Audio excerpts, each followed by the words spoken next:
Okay, so now we go into next step. So we have this basic idea now that what in order to see something, you already need to act. And when you start acting, what you see changes, and there's an ongoing loop of action and perception going on. And in this loop, you get kind of stable patterns of behavior, and also stable ways in which you see the world, right? So things show up for you in your visual field because you were already acting. Now, and the person that has worked out this whole idea to much detail and created a lot of theory around it to work that you could work with as a scientist is James Gibson. James Gibson is a very important perception psychologist, but also a very radical person who sort of stood by himself relative to many of the other perception psychologists of the time who were very much cognitivist. So most psychologists thought that perception was something to do with internal mental processing of data. And Gibson said there's no internal processing of data at all. Everything is out there in the environment. It's our body in the environment picking up information by moving. And he studied pilots. And so the picture on the left you see is the flow field that you would see if you are going into landing procedure as a air fighter pilot.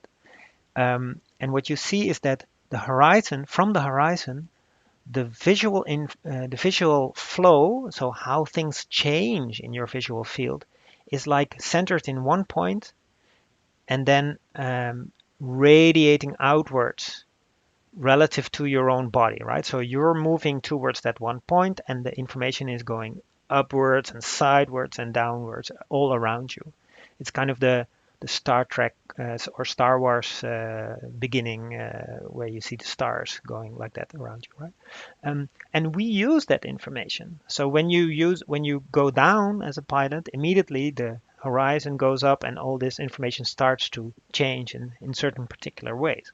So we use that information, and this information that comes out of this flow only exists because we are moving. If we stood still in the air, there would be no flow, and it would be much more difficult to make sense of, for example, how our height and whether we have to go slower or faster in order to make a good landing. Another thing that he looked at was how do we judge distances? And he said, well, of course, there's this idea you judge distance because you have two eyes, right? And you can make a 3-point, you can do a sort of triangulation. And the brain does that. But there's actually many things in the natural environment that we also use to judge, immediately see if something is further away or not. For example, look at this texture of the beach, right? So the lines of the texture here are sort of dispersed, and then further down they get smaller and smaller or closer and closer to one another. So the pattern of how this changes, and especially also how this changes relative to how you are walking, gives you sort of immediate sense of which things are further away. If you see something here, you immediately know it's further away than if you see it here, right? And the same goes with contrast, right? The contrast farther away is less than close by. Or occlusion. One thing is hidden behind the other thing, right? And the way this is hidden behind this thing changes when we move, right? You see the one mountain coming out of the other mountain, right? And we use this unconsciously all the time, subconsciously, while we are interacting with the environment. And all of that is not necessarily in our brain, right? It's right out there in the world for us to respond to directly. The most important concept, for our purposes at least, that Gibson introduced was the notion of affordance. So what Gibson says is that given this whole idea of action being primary, we should really radically rethink what it means when we say we see a thing, right? So suppose I see a river, then I could describe it as a river. I could give it a name. I could know which river this is. I could say it's water, there's H2O in it, and that's all sort of objective scientific information about this river. But when I'm running up to the river and I want to jump it, or maybe I don't even want to jump it. I don't know that there's a river. I'm just running through the woods with my dog, and suddenly this river pops up. Then the first thing that the river is for me as a thing, so the river in the first instance becomes something that has to do with what I can do. So this means that when I'm running up to it and suddenly I see it, it's either an obstacle that I cannot jump over, which means I immediately go into the full brake, right? And trying not to fall into the water.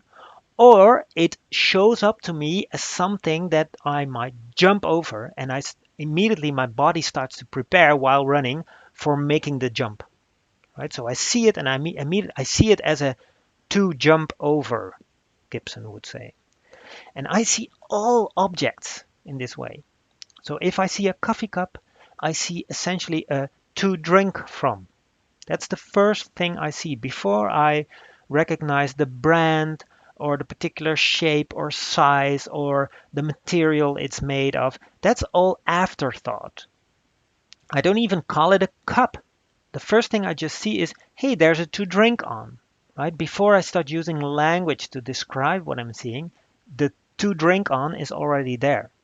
And my hand is even already preparing, even my throat, right? So I have this coffee cup right here and it's empty, but still I feel it here. I feel this coffee cup. What do I feel? I feel coffee almost already going in, and I feel also the not coffee being not there right now. So, right, and that's what the coffee cup looks like. That's how it appears to you.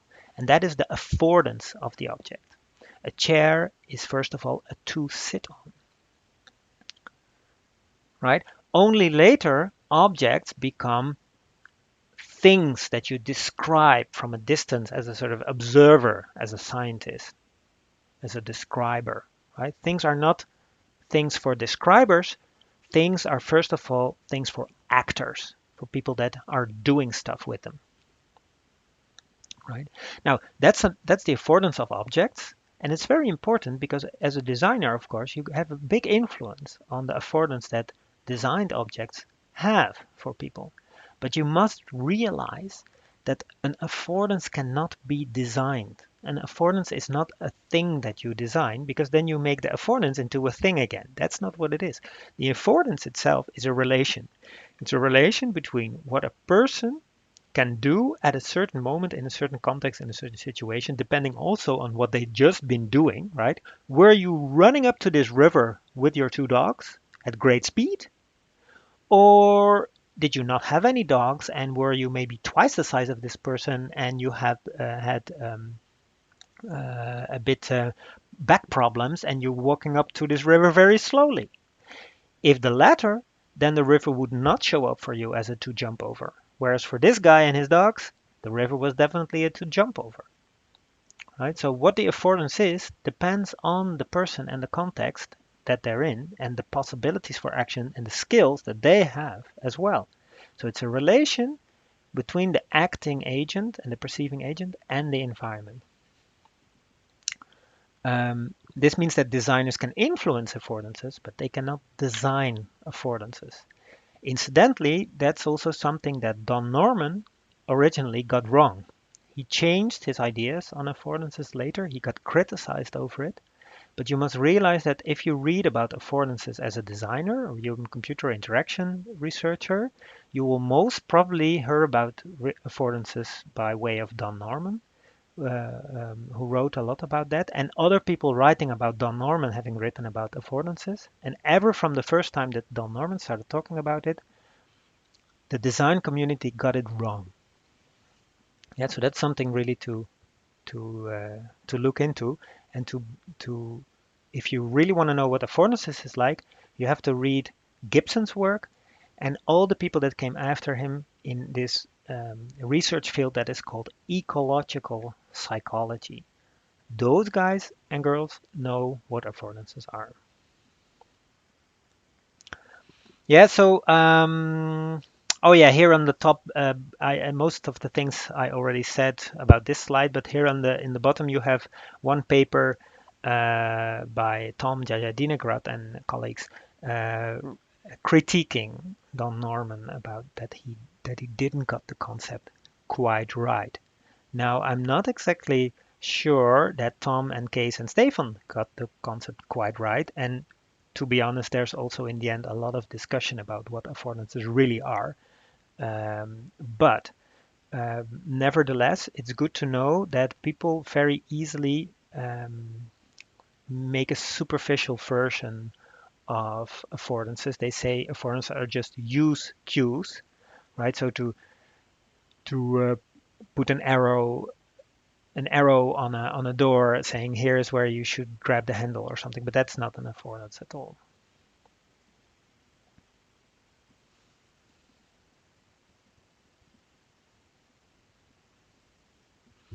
Next thing, thinking about action perception couplings. Skills. So affordances are still somehow described as things out there, the way you perceive things, right? So this tree has a affordance to climb into, a chair has a affordance to sit on, but they are, as I already said, strongly related to our skills. So what we can do with our body determines what we see, and what we see determines what we do. Now, if you think about skills, um, you need to realize that to develop a skill takes a lot of practice, right?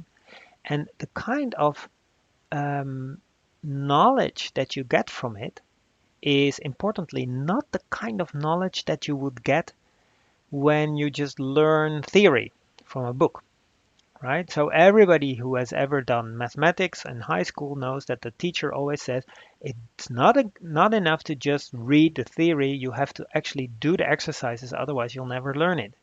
That's the difference between knowing the theory, knowing the facts, and being able to actually act correctly at the right moment, in the right situation. Yeah, I can explain to you how to ride a bike. Actually, I can't. I can try to explain. I can sort of give you a story of how I ride a bike or how you should ride a bike. And then if you've never ridden a bike, you couldn't do it, right? So you have to.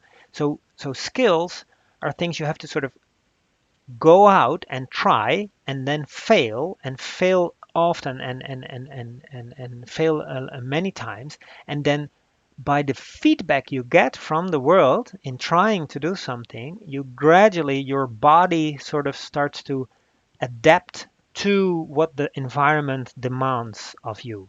Or we could say the body tunes into the situation. It attunes to what is needed out in the environment. And this means that your body creates a certain state, a certain sort of richness of a variety of behavior that is shaped into what the environment needs. And this is very different from having factual knowledge stored in your brain, right? So, as I said before in one of the earlier lectures, you may know what the capital of France is, but that doesn't mean that you know how to get from here to France or how to climb the Eiffel Tower. Um, the latter things we call know how. So, not knowing that Paris is the capital of France, but knowing how to get there or knowing how to make your way around Paris, that's know-how, right? And that's skills. And it's very difficult to explain it in words. One thing you can think about when you think about skills is if you would really start to think about what you're doing during the exercise of a skill, you would fail, right? If you would really think about what you're doing while climbing up the stairs, you would trip. Yeah. So if you think about Johan Cruyff here, the famous soccer player, Dutch soccer player, um, at this moment, right? At this moment, he is sort of he is completely in sync with the whole situation, the two defenders, the ball, and where he wants to get at later. But he's not thinking, right? He's not thinking. He's just he's just letting his body completely, with all the skills and all the training that he had, right? So years and years of training and lots of talent and so on. But once he got that, being in this particular situation right here, right now, when this photo was taken, there's no thinking anymore. There's just immediate responding to the situation. So, in other words, you could say that Johan Cruyff at this moment just perceives affordances to act. The whole situation affords him to move in a certain way, and it goes so fast, it's too fast to think about it. Now, the funny thing is that Johan Cruyff actually had a lot of stories afterwards about what he would be doing in this moment. He could dream up complete theories on why he was acting in this certain way. But in this case, you shouldn't take Johan Cruyff, the talker, so much serious in as an explanation of Johan Cruyff, the actual football player, because it was just purely embodied skill that made him do what he did. You just see what to do in the moment. Two further things related to that. There's the idea of flow, right? So when you exercise your skills and you do it a lot all the time and you go on and on and on and on, at some point there are these moments where you get into flow state, which has a very different experiential quality, so it feels different to you. People say that suddenly things are going really slow, so they have all the time in the world to act, right? Famous basketball player has been talking about that he zones through the over the basketball court. And in the movie that we will see about Hubert Dreyfus, there's also somebody talking about exactly that. Um, when you're in flow state, you could say there's even not anymore a difference between you and the environment. You are just completely one with the environment. There's only action. There's only the activity, right? There's no longer anybody standing apart from the situation, judging it, observing it, describing it, having an opinion about it, having thoughts about it. There's only action. And Hubert Dreyfus is a philosopher who based himself a lot on Heidegger and also Merleau-Ponty. So those are phenomenologists that we will talk about a little bit later. He talked about how skill acquisition goes in stages, from going from the amateur or the novice all the way to the expert. And he describes how over time you get more and more and more attuned into the situation. And early on, you really have to do deliberate thinking and trying, and you're using your mind and your head a lot to try and figure out what is it that I should do, why is it not working. But in the end, learning the skill is not about applying more and more thinking to it. It's actually some way, in some sense, it's letting go the thinking. Let this experiencing, training, practicing, and stopping all this thinking, because the thinking at some point really gets in the way.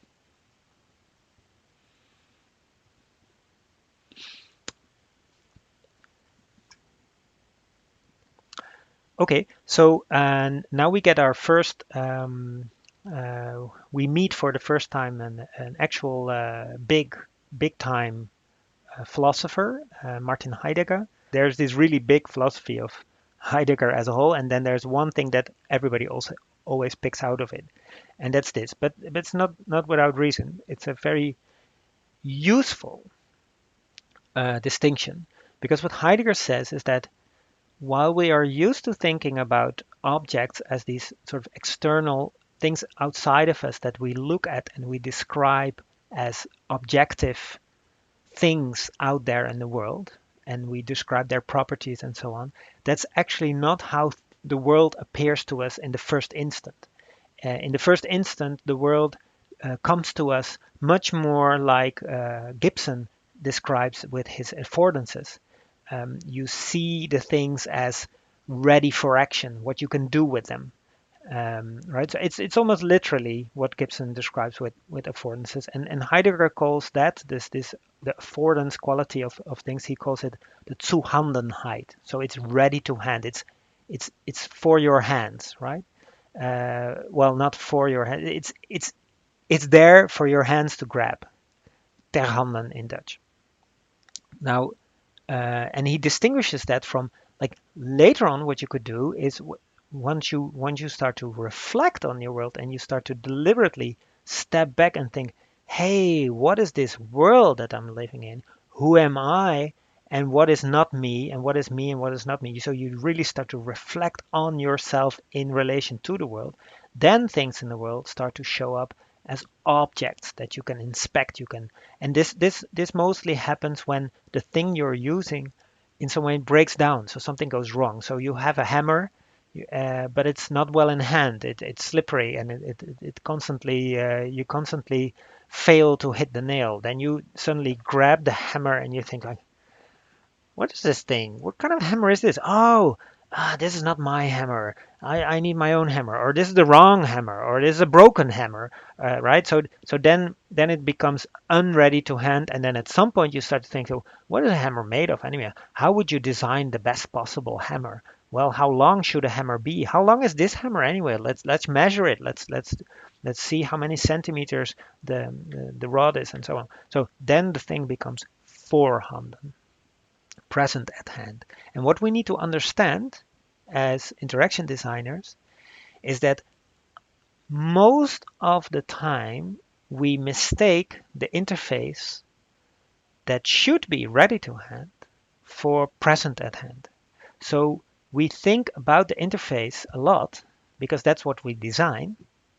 But that means that for us as designers, of course, the object that we design, right, the interface, is voorhanden because we study it, right? We think about, should it be this little knob or that knob? Should it be bigger, smaller? What color to choose? Where should I put text? Should I use text at all? Should I make a round shape? What kind of material? All that's all voorhanden thinking about the object that you are creating. But you must realize that the end result should, of course, be that for the user, this thing should be ready to hand, right? And that often goes wrong. So if you have, I don't know, a text form, and you have to think really hard about what to put in each part of the online form, then most probably this is because the whole appearance of it is the same kind of appearance to the technician that made it, right? And in old technological objects, like old computer programs, this was always the case. The whole thing was so terribly voorhanden because engineers just made computer programs for themselves, and then at some point other people started using them too, right? But we as interaction designers, if we want to do it right, we want to make objects that are in principle ready to hand. But the challenge is that we go from voorhanden. For us, the thing is voorhanden when we design it, but then it becomes ready to hand for the user. Now, of course, one way to go about it is to say, well, why should it be voorhanden for us? Why not? Can we have design methods, embodied design methods that allow us to design while being in a ready to hand mode or experience, right? And working with prototypes, working with prototyping materials that you can play around with and feel and just feel the thing in your hand, and working with stuff rather than just sitting at your desk thinking already would help maybe to come up with ideas that are for you and for the user ready to hand when you create them. One further thought, of course, could be, okay, so there could be tools that you deliberately want to make voorhanden, right? So when you, for example, make a critical design and you want to make people think, and you want to sort of make an intervention in a social practice to sort of make people sort of suddenly wake up from the situation that they're in and think, oh my God, what kind of weird culture or system I'm actually in, right? I think it's very normal, but if you look at it from a distance, it's actually not so normal at all. That kind of design that does that, right? The design like art that pokes at you and asks questions, that is the other way around. Then you deliberately make something present at hand, that is normally ready to hand, so as to make people sort of stop in their tracks and think like, hey, oh, and then they become aware or conscious of something that you want them to be conscious about. Yeah. So um, when and then finally, when you learn something, so what Hubert Dreyfus was saying about going from deliberate thinking and theory all the way to getting a skill really embodied, you usually go from voorhanden to zuhanden in sort of transition period. And the reason is because if we want to teach somebody something, then very often we start presenting it to them in a voorhanden way, and then gradually they try it out and they learn it, and then they until they sort of completely have embodied the skill, right? And I have some examples from that. So there was a nice program on children television in the Netherlands about how to do kite surfing. And so first the guy on the television was explaining that you should actually see yourself and the kite as being in a kind of half dome. And then the position of the kite, if it's all the way up, it's hardly catching any wind. If it's all the way down, it's fallen on the ground, so that's not good. And then here in the middle, there's this kind of sweet spot where you want the kite to be so that it's not falling down, but catching enough wind for you to go fast. And then can go steer with by going left and right in the half dome. So he's explaining the theory, and he's using an embodied, he's using a metaphor, he's using sort of external representation that we got from the first lecture in order to help a person get a sense of what it is that they should be doing without having the skill yet. So he's using external representation to sort of tune you into what you should be experiencing, but it's still all in the mind. It's present at hand, right? It's voorhanden. Then you start to practice and you feel it's very different from what you thought. So you had this idea in mind, right? In your cognitive mind, like, oh, this is okay, half dome, I'm going to do it, green zone, hot spot, sweet spot. And then it turns out that the reality is much more complex and fast, and you have no time to think. But then you have a coach. So this is actually socially situated learning, socially situated practice, right? So you try it out.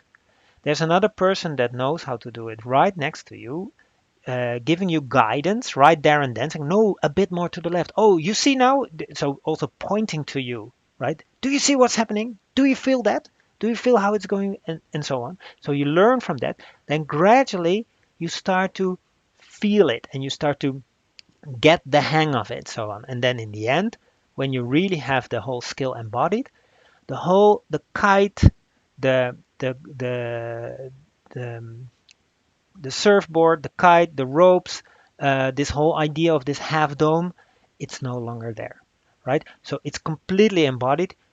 The only thing that this guy is experiencing is just himself being in action and he sees immediately the opportunity, the affordance to jump, make a jump in the air or land in the right way. There's no theory anymore. There's no coach anymore. There's only embodied action, right? So this is going from novice all the way to expert, and it's going from theory augmented with external representation through socially situated learning all the way into having a completely action perception coupling skill.